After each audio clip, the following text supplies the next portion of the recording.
Hi everyone.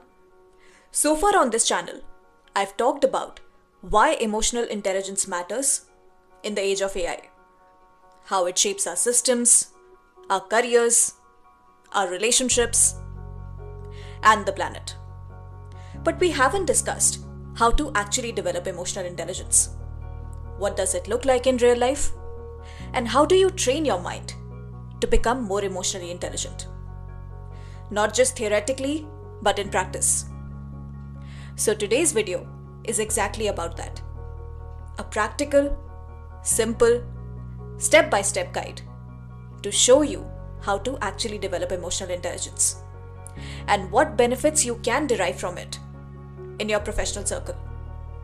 And since we are on the topic of practical guide, here's one idea I want you to hold in your mind, because I will be busting the biggest myth around it in this video. Most people think that being practical means not being emotional or ignoring emotions. But that's one of the biggest myths or lies. Because the truth is, real practicality is actually about attaining mastery over those very emotions. And how can you ever attain mastery over something if you keep avoiding it? Emotional intelligence is a trainable skill. And once you understand how it actually works, you will finally be able to see why some people stay so calm under pressure, why some people communicate so clearly, and why some people have incredibly beautiful relationships. So in the simplest, most practical way possible, let's break down how emotional intelligence actually works, why it makes you better at work and your personal relationships, and how emotional intelligence impacts society at large, using my signature 3P framework. Let's dive right in.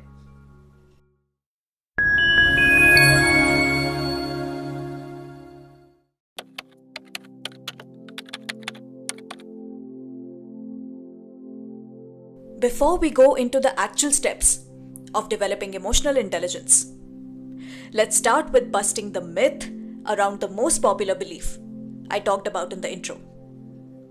A lot of people think that being practical means ignoring emotions.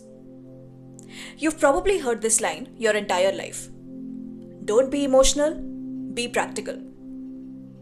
But here's the irony. Most people that say that line to you are the least practical people in the room themselves. Because ignoring emotions is not practicality. It is emotional suppression. And you'll always notice that people who suppress their emotions are usually the ones who react immediately based on whatever they are feeling, say things without any filter, and take impulsive decisions under pressure. And that is not practicality. That is emotional volatility. Real practicality is the balance of logic and emotion, not the absence of emotion. Emotion tells you what's happening inside you. Logic tells you what to do about it. And emotional intelligence is the skill that helps you hold both at the same time. And here's the beautiful part.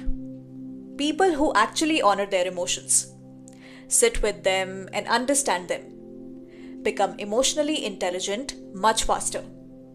And because they are not driven by their emotions, they become the most practical people in any room. With that foundation laid, now let's talk about how to develop emotional intelligence. Across psychology and even in Hindu philosophy, emotional mastery follows 4 steps. Step 1, awareness, Sakshi Bhava, which is noticing the emotion before it takes over. How can you ever control an emotion that you can't even identify and name yourself? So here's the simplest way to build self-awareness. Figure out your top 2 and bottom 2 emotions. Your top 2 emotions are the emotions you feel the most. It can be a positive emotion, like happiness or calm, or it can be a negative emotion, like irritation or anger. Similarly, your bottom 2 emotions are the ones you completely avoid. You don't want to express them, and you don't even want to talk about them. For example, a lot of people avoid talking about pain, sadness, or vulnerability. And once you know these four, you start recognizing your emotional patterns much faster. And for self-awareness, it's important to know which emotions dominate you and which ones you avoid. Step 2, discernment, Viveka, which is understanding what the emotion is trying to tell you. Every emotion carries information. Anger, fear, jealousy, sadness. They're all signals.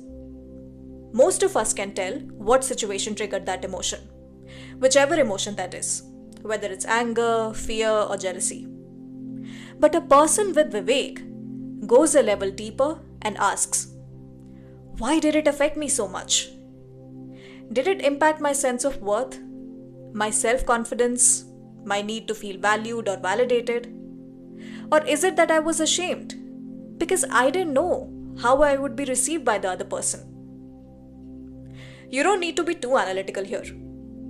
Try to decode the reason behind that emotion instead of immediately reacting with that emotion. Step 3, self-mastery, Shama, which means regulating your inner world.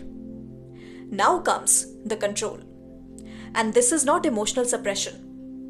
This is simply not letting that emotion run the show. So here's the simplest practice.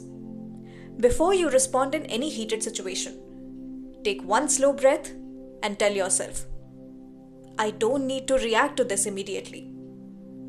That one sentence calms you down, and the intensity of that emotion within you immediately drops.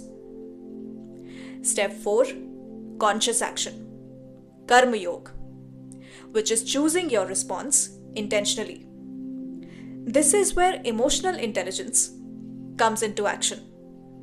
Because now that you've noticed, understood, and regulated your emotion, you can now finally choose the appropriate response.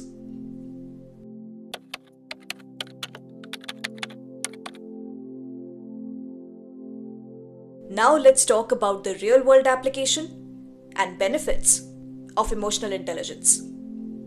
If you look at any sector, communication is a key aspect of any career right now.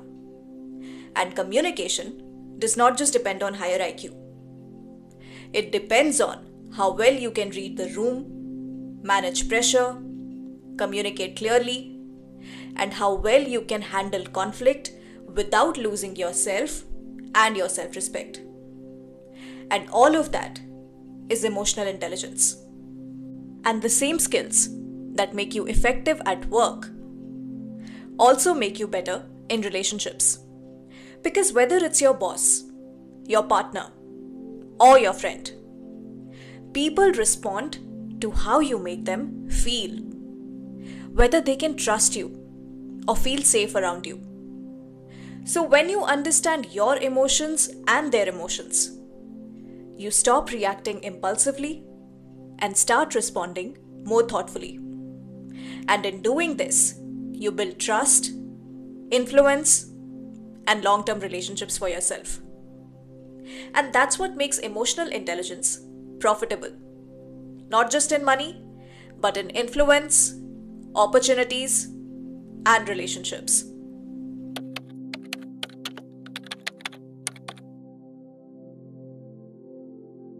Purpose is not built on passion alone. Purpose requires 3 things to sustain itself: awareness, empathy, and responsibility, all of which come from emotional intelligence. Because when you're emotionally aware and emotionally intelligent, you don't just think about your own comfort. You think about the impact of your choices on future generations, vulnerable communities, and even the entire planet. That's why emotional intelligence is very important for climate change. You can't protect a planet you don't feel responsible for. And it matters even more for building ethical AI.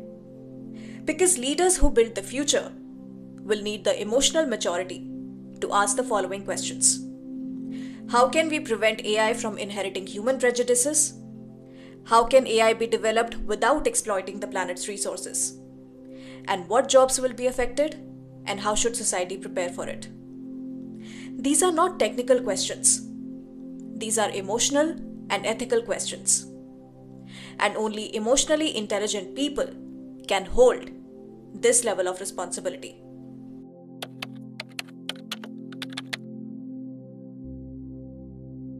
Time to bring all the three P's together.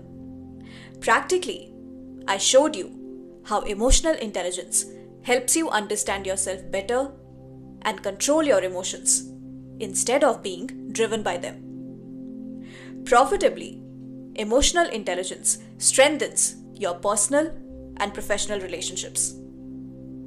Purposefully, emotional intelligence expands your sense of responsibility towards your community, the planet, and even the future we are building with AI.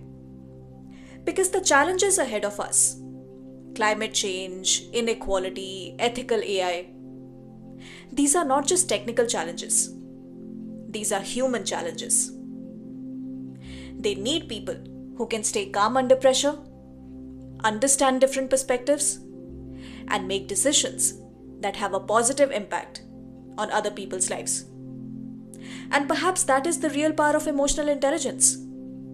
It doesn't just help you succeed in your personal and professional relationships, but it also helps you see the world with more clarity and responsibility. And it's really high time that more and more responsible and emotionally intelligent people step forward to take charge of the future. As always, the research studies used in this video are linked down below. Thank you for watching, and until next time, keep building a better you.